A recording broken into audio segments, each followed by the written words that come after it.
السلام عليكم ورحمة الله وبركاته متابعينا الكرام. بنقدم لكم عبر هذه القناة الأسعار اليومية والشهرية والعروض والتخفيضات في المملكة العربية السعودية.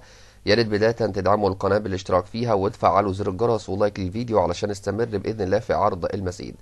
هنتكلم مع حضراتكم النهاردة عن أسعار الخشب في المملكة العربية السعودية. زي ما حضراتكم طلبتم مننا جبنا لكم كل التفاصيل المتاحة.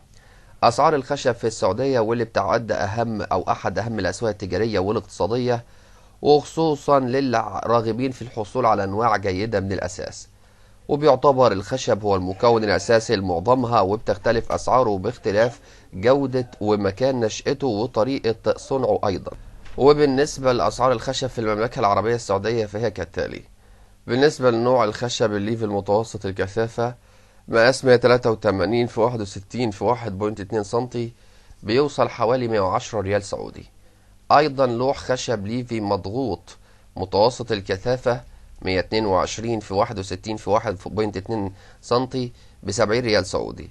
لوح خشب ليفي متوسط الكثافة 61 في 122 في 6 من 10 سنتي باللون البني 30 ريال سعودي. ولوح خشب ليفي متوسط الكثافة 91.5 في 61 في 1.8 من 10 70 ريال سعودي. ولوح خشب ليفي متوسط الكثافة 183 في 61 في 9 من 10 سنتي 93 ريال سعودي. ولوح خشب ليفي متوسط الكثافة 91.5 في 61 في 4 من 10 سنتي ب 13 ريال سعودي. ولوح خشب ليفي متوسط الكثافة 183 في 61 في 3 من 10 سنتي 69 ريال سعودي. ولوح خشب ليفي متوسط الكثافة 91.5 في 61 في 32 يعني من 100 سنتي 15 ريال سعودي.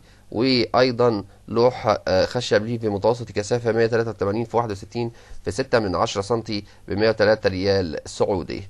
وبيصل سعر متر الخشب من النوع السويدي 1500 ريال سعودي في الفترة الحالية.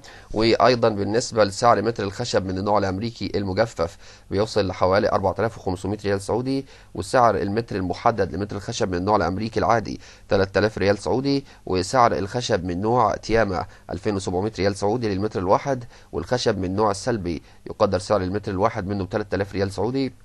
ويوجد نوع ايضا خشب او كاو اللي بيصل سعره المتر الواحد منه داخل السوق السعودي 2500 ريال سعودي. ويتوفر خشب من نوع ميرانيتي بسعر 2400 ريال سعودي للمتر الواحد في الفترة الحالية.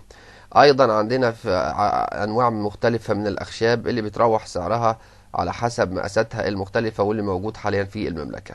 بكده بنكون اتكلمنا مع حضراتكم عن التفاصيل الكاملة، والسلام عليكم ورحمة الله وبركاته.